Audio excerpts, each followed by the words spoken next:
Yeah, thanks. Uh, can you hear me clearly? Okay. So yeah, thanks everyone for joining in this iChemie computer aided process engineering special interest group. So I was invited to share something from my own experience, and I think I get this question a lot from the students or the young engineers, like why do we have to learn numerical methods? What's in it for us? Do we see any benefit of learning that if we go to the field? So that type of question. So I thought then, okay, let's just like put together some slides and then see what I have done in this realm, and then share it in this session. So again, my name is Zulfan. So I'm working in an oil and gas company, ExxonMobil, in Malaysia. And then I need to one second. I need to say this, yeah, because I'm not here on behalf of the company, so I'm here presenting only myself, and then all of this that you're going to see is based on my own experience in different industries and companies. I'll yeah, some outlines, like we will start from basic, just share a little bit just to set some baseline, and then I will share some examples in the fixed bed. What is it? Yeah, in the fixed bed reactor pressure drop, and then some heavy upgradings for the reactor, and then we did also some evaluation for the reactor performance, safety relief scenario, some process control parameters optimization that I did way in the past, and then some recent COVID-19 modeling, but this I don't think it's going to be yeah, that much of interest. Nonetheless, this numerical method that we learn at the school, it's more on like differential equations, how to solve differential equations without in a numeric way, right? So it's not like we solve the equations in an analytical way. So we solve it in a numeric way. So I just went through some Wikipedia page and then I found something like that. So this equation is then equation with the functions of at least one or more of its derivatives, and we learned something called like the ordinary differential equation. So we have like a one. So if our function is then derived based on one independent variable, and then the other one is then the more difficult one to solve, which is the partial differential equations. And then the last one, which I think it's not really seen very much, it's non-linear differential equations. So I suppose like this ODE and PDE, where this dy dx equals to something something something, which is a linear. So this non-linear, I believe it's like dy dx equals to something that is non-linear, like the square of the x, for example. So it's yeah, invented by Newton and Leibniz, and that type of stuff. Yeah. So this is then the numerical form that we are looking at basically in this sharing. Where do we see this? So we see this in like dynamic modeling, number one. So dynamic modeling is in this case is defined as we have uh, like different performance over time, right? So the value changes over time. So for example, if we have the temperature that is changing over time, and if we have pressure or concentration or anything else that change over time, like this dt, so difference in concentration over difference in time. So if something is changing over time, so we call it like dynamic modeling as opposed to like steady state modeling, where steady state modeling, we have a constant concentration. So if it's steady state modeling, it will be like equals to zero, right? So it's all of this will be equals to zero. That's in steady state modeling. But then if in dynamic modeling, this doesn't equal to zero, basically. So that's the first application that I see. And then another one is that if we so this is the dynamic modeling example. So we have mass concentrations on the y-axis and then the time on the x-axis, and we can see over time the mass is then changing from here to there to here to there, and then all chemical engineering graduates typically know that this is then the like reactant concentration into in a batch reactor, so to say. And then the other application that I see is that like in this picture, we have like a well from underground up until the surface. I think if I can, if my memory is still good. So we have like a pressure profile here. So if we have like this, then uh, the x, for example, right? So we have a difference of dp over the x, right? And then we also have in this case, if we say that this is then the y, and we have also like a different pressure on the y axis. I'm making things the other way around now. Think I hope it makes it clear. So we have like a varying concentrations of pressure, varying pressure on this x-axis, and then varying pressure also on this vertical axis, basically. So it's if you want to know what is then the profile concentrations, sorry, the concentration profile over this axis, that is I think what we see as another example of differential equations. And this is more on if we see it this way, and then this is more like what we know as that partial differential equation, because we will then see how pressure in this case changes in this axis, while it is constant in the horizontal axis, and then we can also calculate the pressure profile on the horizontal axis by keeping the vertical value constant. So that's basically what this is. So these two examples that I normally see. This is then typical. If we learn when we learn something about this Runkuta method to solve these differential equations, right? So we have like four terms.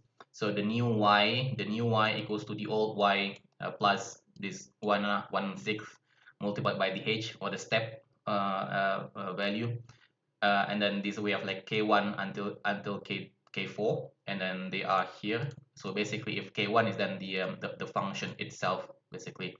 So and then this is then depending on the step size, we can be like more accurate or less accurate compared to the analytical solution. So I have some examples. I have an example on the Python program, as you can see from here. So if we have like dy dx with this function, that's dy dx, and then we know that the initial point is that x equals to 0. X at x equals to 0, the y is then 1. The question is then at x equals to 5, what would be the y? And then this is how we calculate the y at x equals to 5 with the step functions of point 2, using this type of code. And then to calculate the y at x equals to 5 over here, we don't need to know what type of equation that y has, right? So like y equals to something something, we don't need to know that. We just need to follow this Runkuta method, and then calculate based on this differential equation, basically. And then if we remove all of these K2, K3, and K4, we end up with a very simple form, which is the Euler method.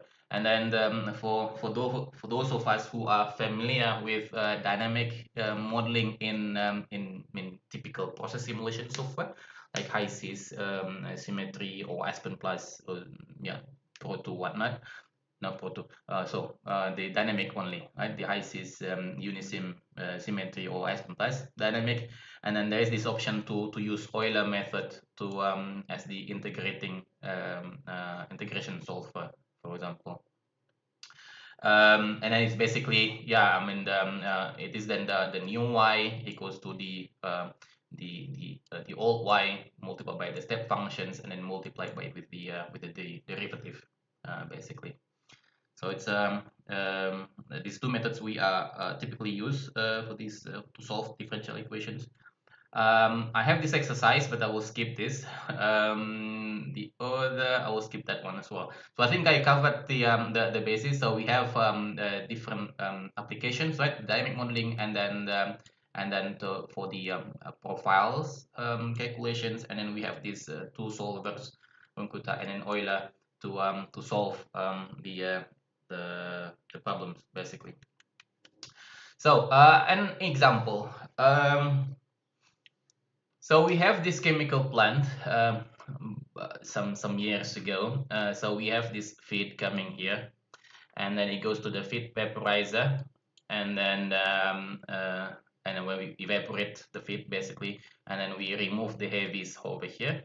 Heavies is removed, and then the actual feed to the reactor, it goes to the top, and then we condense it, and then the uncondensable goes to the header, the flare, and then the main feed goes to the pump, and then it sends to the what they call feed effluent heat exchanger. So where we hit this feed stream using the exothermic part of the product, and then it goes to this feed superheater, and then it goes to this fixed bed packed bed reactor, right? And then it goes to this feed effluent exchanger, and then it goes to the so many heat integration over here, and then at the end it ends up in this vessel, and then we have it goes to the other reactor, and then it goes to the other reactor, so the other two reactors, and then we end up with this the product cooler basically. So this is then the block diagram as I received it, and the reactor in question is this guy, because this is the main reactor. This is more like a polishing reactor, so when they try to remove or minimize all of this unreacted, which is very in a very trace in numbers. And around these unit operations, there are measurements, like we have temperature measurements, flow rate measurements for this feed. This is the feed here, like in this case. And then we have like analysts, like component analyzer, composition analyzer, sorry. And all of these analyzers, I put it in my own block diagram so that I know which data that we have, and then which data that we don't have, and then how we can then do some mass balance and atom balance reconciliation around this system basically.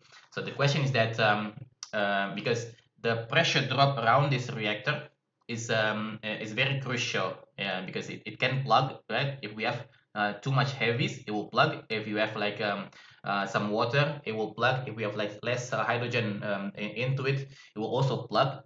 So there is a number of issues that can make this reactor plugged, and then in such a way that they have to like reduce the run length of the system basically. So the question to us is that what can we do with this? Can we predict the pressure drop in a good way, or in an accurate way? Because they historically speaking, there were a number of studies done on the for this unit in that company, and then the recent ones was like some with a team with this I don't know, like this data science stuff with the machine learning stuff. So they try to predict the pressure drop, and see if it can then be used to do some performance assessments or optimization around the unit. But then there were like three data sets which I will show you, which they use.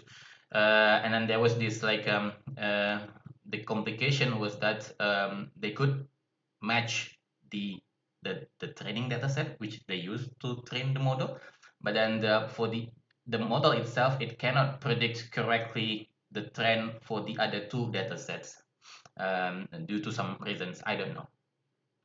So what we did is that we like I mentioned to you, we have like data gathering, so we know which flow meters, pressure reading, and then temperature, and then this component analyzer that we have, and then we check for data regularity, outliers, and then we remove some upset conditions, and so on and so forth. So I mean, practically speaking, this part of the work, that takes a lot of time basically. Yeah, it's different from the textbook example.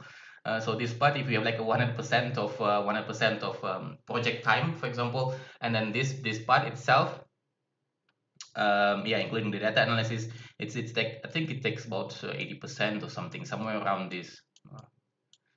And then we do some cross checking with um, the based on our knowledge on the chemistry and on the process, right? Because and then we calculate the dew points, and then we select some thermodynamic model that is the more appropriate for the system, and then we evaluate some of the process performance, especially on the heat exchanger side. And then yeah, look for any correlations or whatnot. So all of this is basically what we call like the first principle insight and then model development. And then we also took into account some literature information from the licensor, and then a data sheet of the equipments, and then PFD and then PNID to better understand what the process is. And then from that licensor guidelines, we have like some information about heat of reactions, which we compare with our simulation, so that we know if we can then mimic and then use that model to predict the performance, also heat capacities, and then equipment sizes to see if we are hitting any bottlenecks, something, and so on and so forth. And then once we get all of these data, and then we use the first data set to build the model, and then get the optimum model parameters, which I will show you later. And then we validate the model by plotting it against the other two data sets. And then once we know that we can predict the model, sorry, the system well, in this case, we use that model to do more sensitivity analysis, and then to see what we can do to prolong the run length of the unit. So what we do, we go back to basic, because we know packed bed or fixed bed reactor. The pressure drop of a packed bed of a fixed bed reactor, it can be approximated with this ergon equation, right? And then the gist of this ergon equation is that it consists of like two items, the laminar term, and then the turbulent term. So we have the square of the velocity over here, and then we have this yeah, just a linear velocity over there. And then we know that this is like a diameter of the particles, and then this is the length of the reactor. This is the viscosity, and then we know that these two, they don't change, right?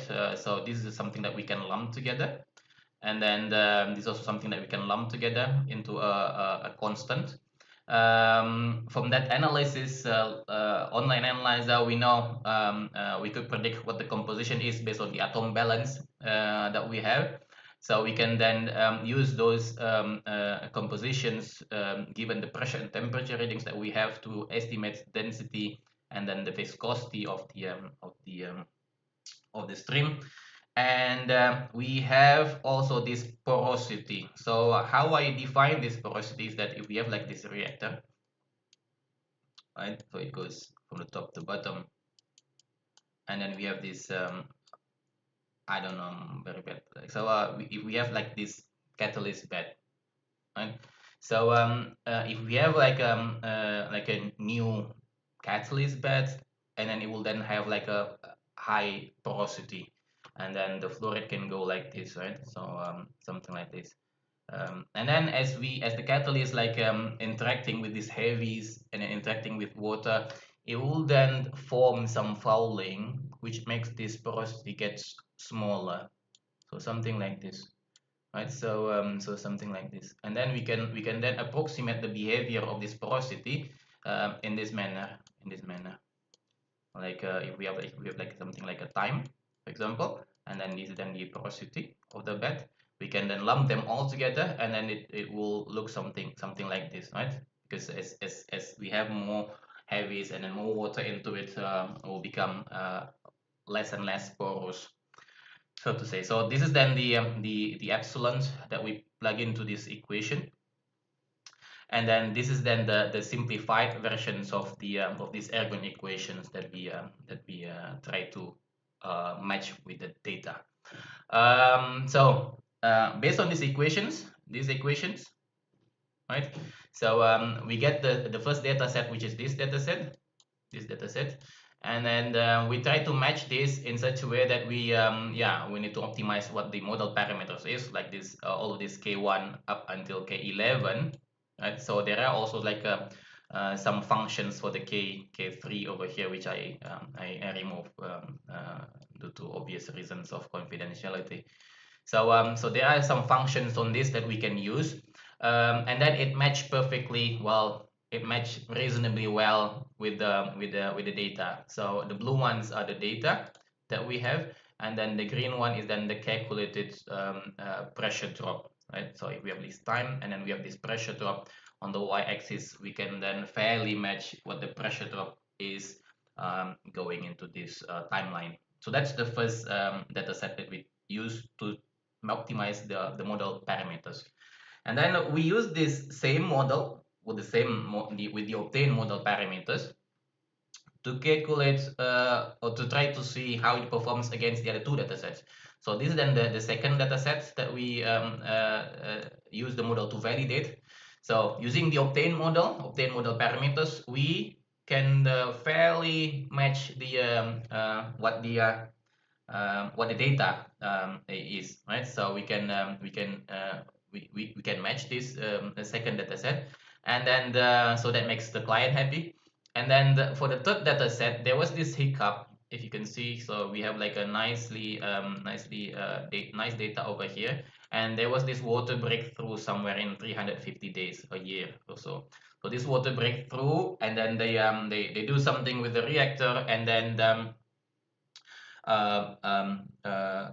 and then because of this water breakthrough, and then there's something happens in the reactor, right? And then it makes this fouling I think a bit bigger, and then we can see the data, the pressure drop data. It goes in this trend, so it jumps from here to there, right? So this jump, but our model, well, it doesn't. I mean, it's not equipped with these unanticipated situations, of course.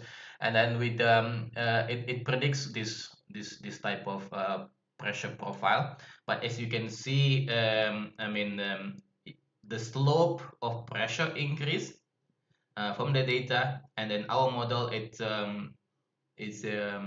very similar, I would say. And then here we prove that our model is adequate enough to predict the performance of this pressure drop in the reactor in such a way that we later use the model to do something with the plant. So what is that something? So with that model, because we know that we can predict the other two data sets very well, even though with the hiccup. So if we want to increase the run length of the reactor or the system, basically, we can then so this is the solid line is then the default scenario, and then we do something with this. I don't remember what this is, but this is then the only thing that changed.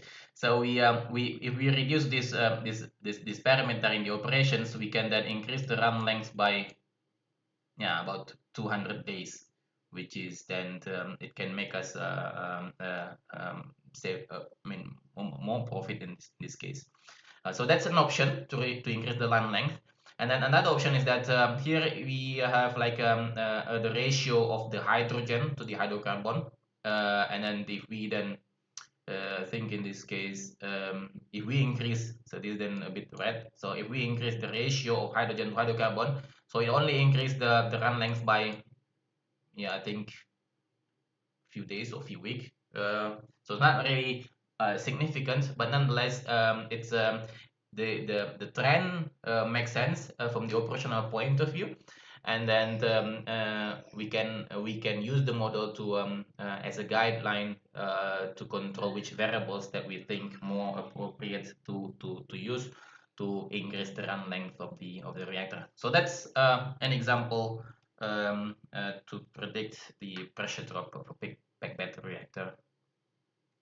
Right. So and then the second example that I can share is that so I just got this paper as an example, but what I did in the past is that we have like exactly FCC type of reactor to upgrade residue. So as the name entails, so this is what the reactor that we designed back in the day. and then we lump some of the not we lump some we lump all the components, because we don't have sophisticated online analyzer back in the day.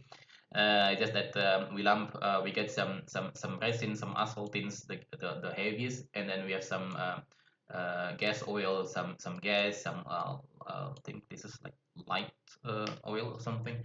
And then we use this type of how do you call it, the rate equation, right? So the rate equations, because we have all of these concentrations on the products, and then we can then this is this reactor, right? So this is then the length of the reactor basically, with the residence times of about 2 seconds or 3 seconds, and then we could then tell, once we get all of this data from beginning till end, and then we just simply lump at a time, and then we use this type of equations to predict what is then the kinetic parameters.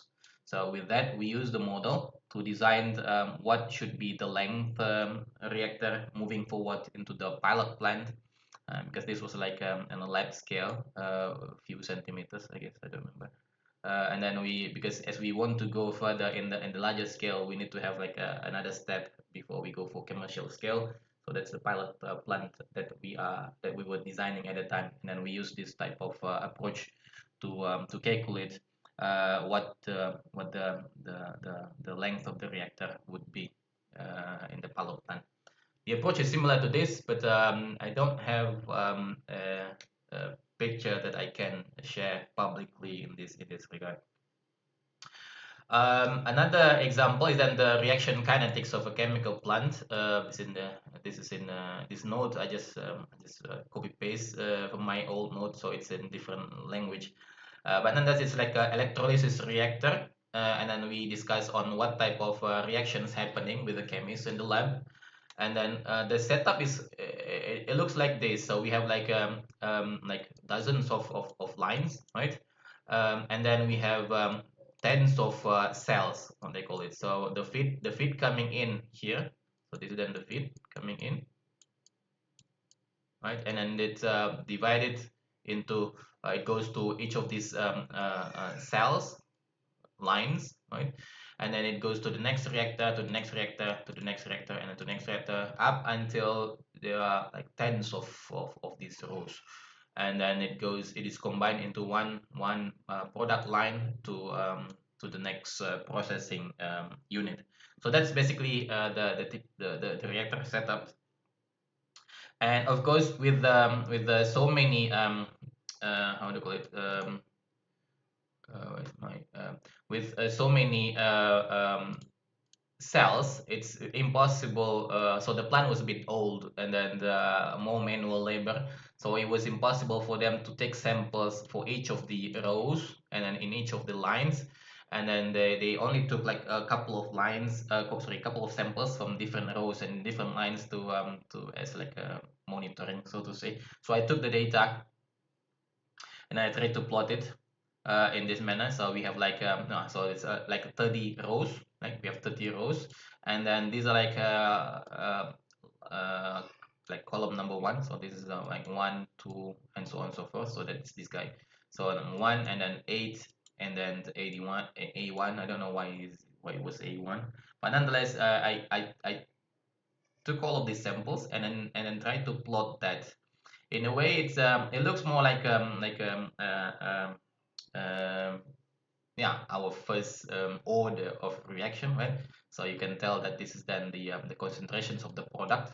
It goes up as we go down, and then this is then the concentrations of the reactor, where it goes down as we go down the line. So basically, so these are the two examples plots that we use, and then from here we can then tell, yeah, I mean which cell number or which row that actually performs well or performs worse than the others, and then which line is then performing well or worse than the other, which I somehow like lump them all together. So I should have like one plot for this guy, one plot for that guy, one plot for that guy. I suppose in my drive, but nonetheless, I think you get the point. So we can so I get this mass balance calculations, and then we can then identify from this type of plot, right? We can identify which lines that are which rows, sorry, that are not performing well, and then which lines are like performing that doesn't perform well as well compared to the other lines. So this is another example on how we use that differential equations to calculate the profile of kinetic of the reactions um, status, all right, to see which reactor is not performing well or the one is performing better than the others. Right, so yeah, 33 minutes. So another example is then the dynamic simulation. So in this dynamic simulations, I did not develop the equations by hand as I did in the previous three examples. So the equations that we developed this model in the process simulation software and the dynamic versions of that. And what it does is that we have this feed coming in, and then we have these columns, and then in these columns there are three reboilers. So we have like a steam reboiler over here, and then there are two pump rounds from the upstream unit. So two pump rounds and then one steam reboiler, and then this pump rounds, it carries a huge duty, and then this steam is just like just add on to it. So it's simply to control or to polish in a way what the extra duty needed for the column.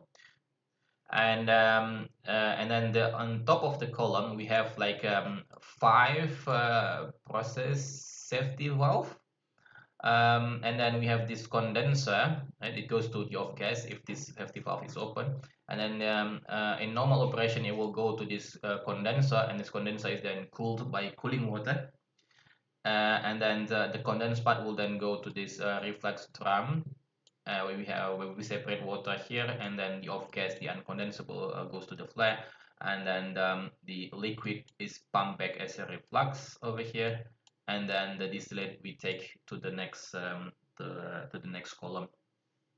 Basically, the same goes with the bottom. So the question was, during the Hazop study, they say what happens if we have like this cooling water failure? So somehow that was the question. So if we have this cooling water failure, what will happen? And then can this column withstand that pressure increase? And then when can we expect this valve to be open? And then is the valve adequate enough to remove all this uncondensed product? So this is what we do. So we let the simulation run in dynamic for like 500 seconds times whatever, and then this is then this dotted line is then the cooling water. So we fail the cooling water at 500, and then the solid line over here, solid one over here, that is then the top pressure reading calculated from this column. And then as the cooling water is off, there is no more vapor being condensed. It will then pressurize this line, and it will then increase this pressure reading, right? But we see there's some lag in here, and then we could tell at the time, because this column is a very huge column, so the diameter is very big, like 8 meters or so, and it's also a very tall one as well. Hence, we could see there's this like a time delay for this column to be able to show any buildup in pressure, and then but it goes up, right? And then after in this case, think at there is this set pressure on a 20.5. So if the temperature if the pressure goes to this 20.5, there is a how do you call it, interlock that will then close this steam valve. So there is no more reboiler coming in, right? There's no more reboiler coming in, and then at this time, and then which is this guy, this E2 duty, and then it drops to zero this, and then you can see also when the pressure goes up, and then this reboiler will then try to reduce its duty, right, to maintain the temperature profile in this tree. Nonetheless, because these two reboilers are the biggest ones, this is only like a very small one compared to that one. So the pressure keeps increase, right? So pressure keeps increase up until this 21 something, which opens the valve. So the valve will open, all five of them, and then they releases the gas, and then hence the pressure in the column drops to a certain value, which then close the valve, and then it starts to build up again if it close the valve, and it goes up and down like a saw type of profile, right? And then what they want to know is that when this supply water is off, what would how long is then we have until this safety valve opens. Right, so this is then the 9 minutes, then the answer that we get. And also because it's a very this valve, this whole five valve are very big, and then we did additional study on the, let's see if we open the valve, not all of them, not at this point, but we open like maybe two or three or one at different pressure.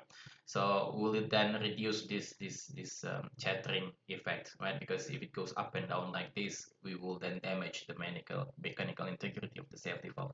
So that's another story on how we can use this dynamic simulation, which behind the scene is a differential equation, right?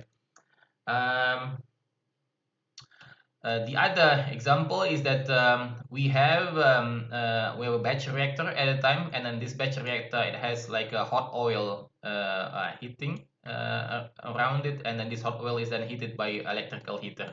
So the electrical heater heating the hot oil. Hot oil is then used to heat up the reactor. So that's basically what it is. And then we know from the data, we know it's like yeah, first order reactions, and then this is then the type of equations that we typically use. We model the temperature of the reactor, the TR, and then we also model the temperature of the jacket. So we can see all of these are like differential equations anyway, right? So we do like reaction rate and then energy balance around the reactor. Um, and then we model that in I think you know this tool, Simulink in MATLAB. So with the existing control system, you can see if we want to increase the temperature in the reactor, and this purple line, so this is our set point. Sorry, there was the set point somewhere, but this then the temperature in the jacket, the purple one in the jacket, and then the yellow one is then the temperature in the reactor, which is not really smooth, right? So we improve the control systems by cascading it, as you saw, and then we could see increase I think this is the heater set point, and then the reactor temperature can simply follow smoothly what the temperature should be, right? So this is after a few runs, and then we do what we call, I don't know, I think the term they call it like a dynamic optimization in a way. So because this is dynamic simulation, right? And then we need to find control parameters in such a way that it can then minimize the error between the set point and then the reactor temperature that we would want to have. So that's also another example of applying the numerical methods in this case. Here's a different tool, right? So the COVID-19 modeling, so this was like a very recent, so we use this SEER model, and then it's basically this type of equations. So I happen to be in that team to calculate, to estimate this so that we know what we need to do with our company at the time. So can we then spread because we need to reduce this guy, right? And then this is like a hobby at the time, so we did that. So nonetheless, so I think I've shared all the examples that I have related to this numerical method application in the field. So I hope that yeah, satisfies the new generations of chemical engineers to be more I call it yeah, more interested in learning about this topic, and then they get a feel on, yeah, when we can use this, and then uh, is it really worth the time and effort to learn on this. So I think I ended up here. If there's any question, just let me know.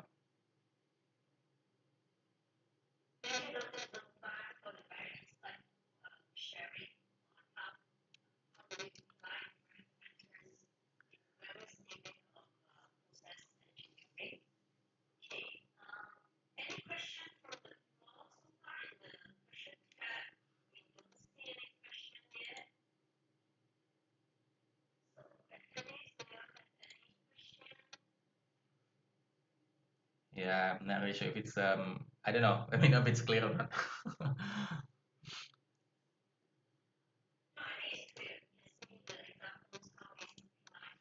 Okay.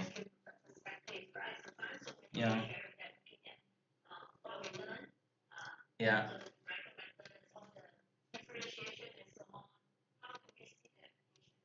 Yeah.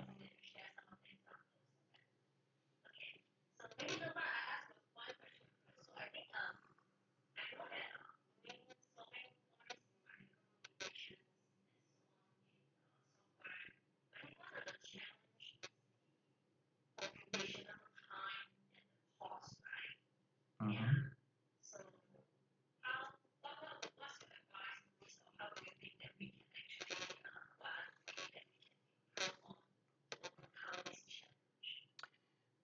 Okay, thanks. The thing in terms of the computing power we have, I don't think that's really an issue now. Especially, I mean, if from the examples that I have, if we have apart from the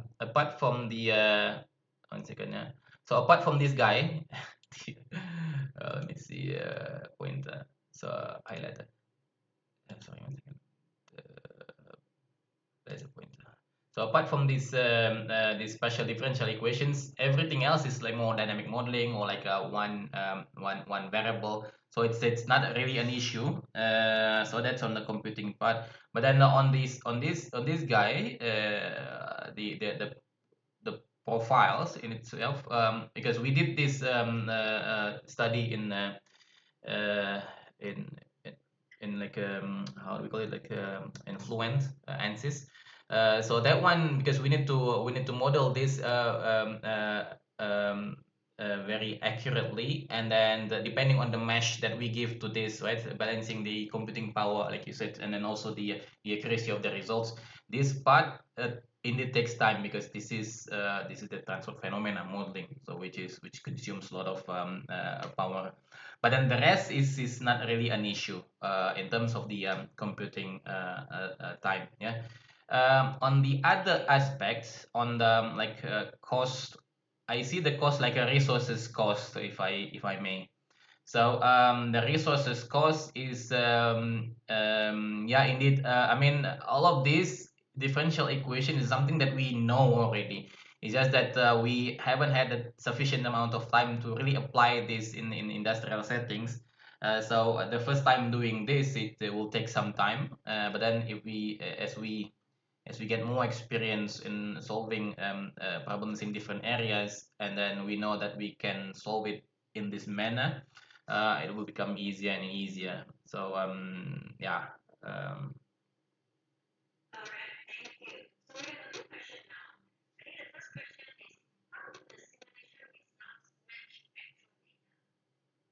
how we say for example in this example, one second, the second, yeah. Uh, yeah. This, for example, this thingy. So what we do here, this match with the data. So how do we match the data? We have our equations, like in these two. Pointer, laser pointer. So we have these equations, and then in these equations we have the model parameters. For example, this K1, K2, up until K11, and then there are some other Ks over here which I removed, right? Um, so we have all of these model parameters, and then what we do is that we use like initial points for all of these case, and then we sum all of the errors, right? Because with some arbitrary numbers of the case, we will end up with a different delta p. So this different delta p will not match to the data, the delta p of the data. So we sum all these errors, and then we put some weights in this case, and then we use solver, uh, minimize. I don't know how we call it. So in optimization spectrum, we have a term called solver. Um, and then we use the solver to find what the optimum model parameters are, all of this case, what the optimum Ks are, in such a way that we minimize the total sum of error between the data and then the predicted delta p. So that's how we end up with this with these plots, and then how we get also the optimum model parameters. So this is then the smallest the obtained model parameters give us this smallest delta p compared to the data and our calculated delta p. And then we use that optimum model parameters in the way to calculate what would be the delta p in the second and then the third data set. So the approach is or the concept or the approach is basically the same. So we make our model first, and then I think I will write this down over here so that it's clearer. So we have our model, right? Well, model performance. Say for example in this case like delta p, right? So this is then time in this case 1 up until 2 and so on and so forth until n, and then this is the model, and then we have like a data, right? And then here, so we have also delta p data, for example t, and then this is m. So we calculate all of this model delta p, and we calculate all of this and we get all of this delta p, and then we have the error, right? Error. And then we square root the error to minimize to remove all of these negatives so that it doesn't cancel out each other. So we get all of this delta pm minus delta pd square root, right? And then we sum all of them. So this is then the sum. So this is then our objective function. So it's going to be another session, I would say, on the optimization. So this is going to be our objective function, and we try to minimize the objective functions in such a way that we will get the optimum model parameters. So that's how we try to match the data. And then the tool can be anything, yeah. The tool can be anything. In this specific example, I can tell you that we used Excel because it has this solver in it already.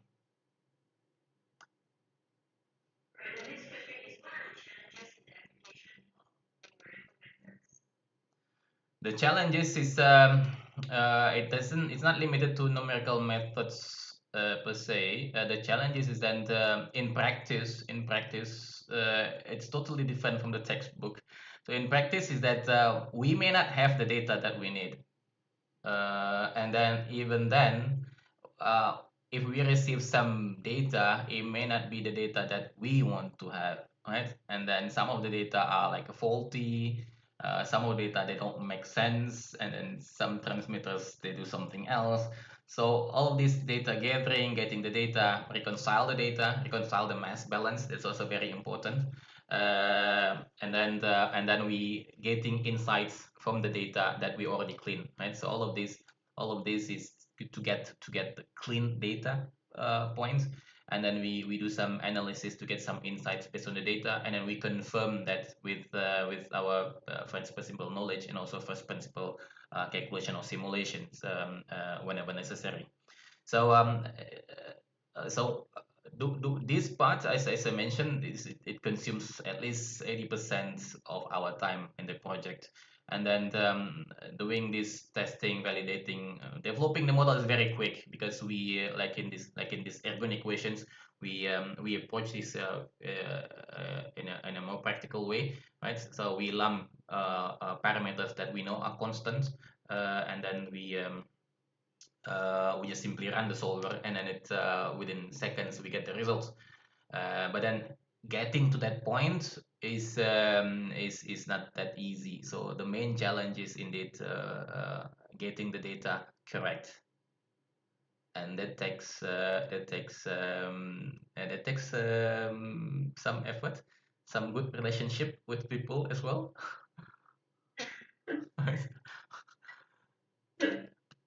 So I think this continues to the next question. We'll be looking at the level of accuracy. So what is the level of accuracy? What level of accuracy is possible given that the equation are approximated? Yeah, very good. This is indeed the $1 million question. It really depends on the business value. So how, because it's all like balancing between the effort that we need to put into this model and onto making the model, right, in this project, and then also the effort that we need to put in, and then the yeah the cost that we need to have or to spend, right, and also how much value that we can get, right. We can always make more and more complicated model, like for example in this case I can like really measure the particle diameters in the reactor, right? And then if we have like we can have this like a particle distribution, the particle distribution functions as an DP. I could do that, and then I also ask like I could ask them, okay, what's your bed height from here to there, for example? What's the L? Um, do we the question is that do we want to go into that detail? Are they really matter? So these are the things that we have to discuss with the sites, with the business team, so that they aware, because all of these models, as we know, all models are wrong, right? It's just like an approximation of a reality. So the objective is simply to the model needs to be like accurate enough. So enough doesn't have any number in it, so it has to be like accurate enough. So you defined your accuracy in such a way that we can understand the phenomena. Yeah, so that's the keywords, to understand the phenomena, and then use that understanding to improve the situations that we are in. Right. So I repeat. So the model needs to be like accurate enough. So it will be dependent on the project's type and then the value that that project brings. So that model should be accurate enough so that we can get insights on the phenomena, and then how to use then how to use that insights to improve the situations that we are in. So these two aspects that needs to be clear. So like you see, like we say see here, the accuracy is I don't remember what the RMSE we use, like this root mean square error, because we know the accuracy of our measurements as well. So I don't remember how much is that accuracy level, but if we plot them like this, and then most people on the field, they will be happy that we can at least see the same trajectory, the same trend. So that is more important.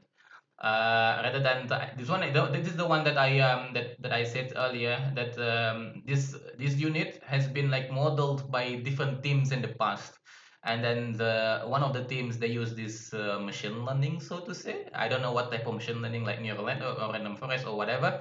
So I don't know, but then they say, well, during the training phase, like in this setup, the first data sets.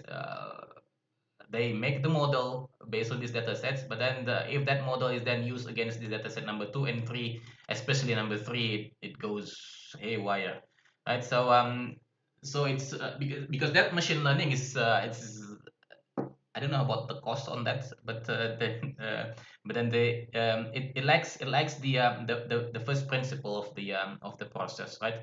And then while here this ergon equations, this pressure drop, we know by heart already from our knowledge that it holds some fundamental reasons to it, so which we can use to manipulate the situation.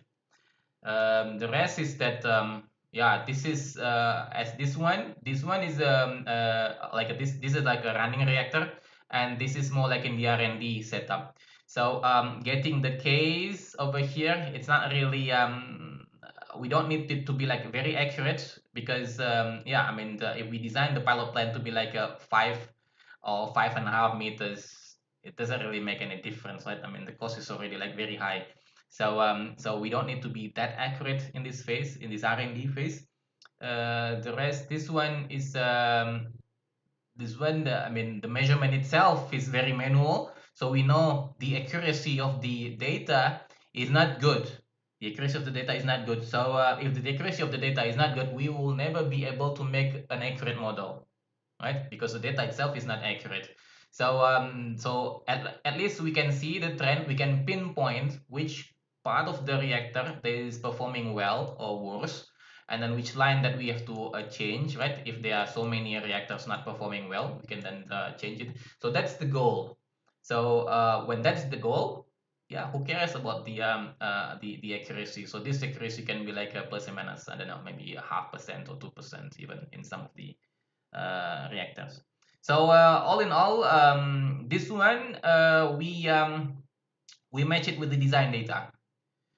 Because we will never be able to, in all safety issue, we will never be able to simulate the situation, right? Because if we simulate this, that means we are in a big danger already. So the only way to validate the model is by using the design data in this case. And then people can then ask, okay, I mean, is it really like 9 minutes? I mean, do you want to fail this cooling water? If you can, fail this cooling water, and then we will then be able to validate whether this is 9 minutes or 10 minutes or 7 minutes. But then who cares? The the goal is that we know this is in minutes. It's not going to be 1 or 2 minutes, right? Which makes the operators don't have sufficient amount of time to act, right? It has these minutes. It's not going to be like hundreds minutes, like an hour or 2 hours or so, which can lead to the operators relaxing and then doing nothing. So it is somewhere in between. So this somewhere in between is the one that they need to know, so that are the operators have sufficient amount of time to react or not. That was the one of the question as well. And then changing the set points of these safety valves is the add-on improvement that we inform them. So I don't know. I think I make it clear. It really depends on the value of the project. It really depends on how we want to balance the cost and then the benefits of the accuracy. I hope that Okay, answers. so I think we have actually a few more questions, but I think based on the time, let's answer one more. Uh-huh. Where do you see the use of AI in process modeling, especially in data handling? Yeah, especially in the data handling. Um,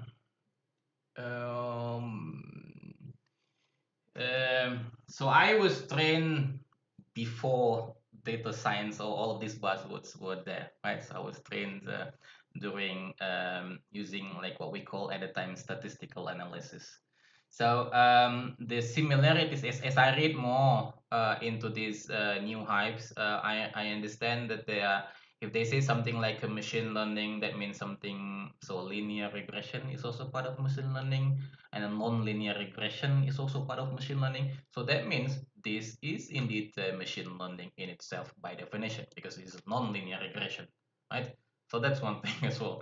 And then on the data part, they say they are called like I think they have a term called like unsupervised modeling, unsupervised something modeling, I guess. So unsupervised modeling, the examples that they put in the articles or whatnot. It's how we can then see if there is any data similar to each other. Right. One example of that is then using principal component analysis or KNN type of like data agglomeration, or so to say. So all of these are like a hardcore statistical tools, which now it has a new name like this unsupervised modeling. So where do I see that? It's there already. If we use that definition, that very definition that I just mentioned. So all of these, the so-called AI stuff, which in it we have this unsupervised modeling, and we have supervised modeling, which in it has like non-linear regressions. It is already there. It's just like people use different terms for the same stuff. At least in my opinion. Yeah, I can be wrong, and then but that's as far as I can see. All right, thank you, Hassan. Yeah. I think we still have actually more questions, but I think I can give person in charge will email you the question, Yes. Yes. and I think they will send back the answer to the participants. Yeah. Okay,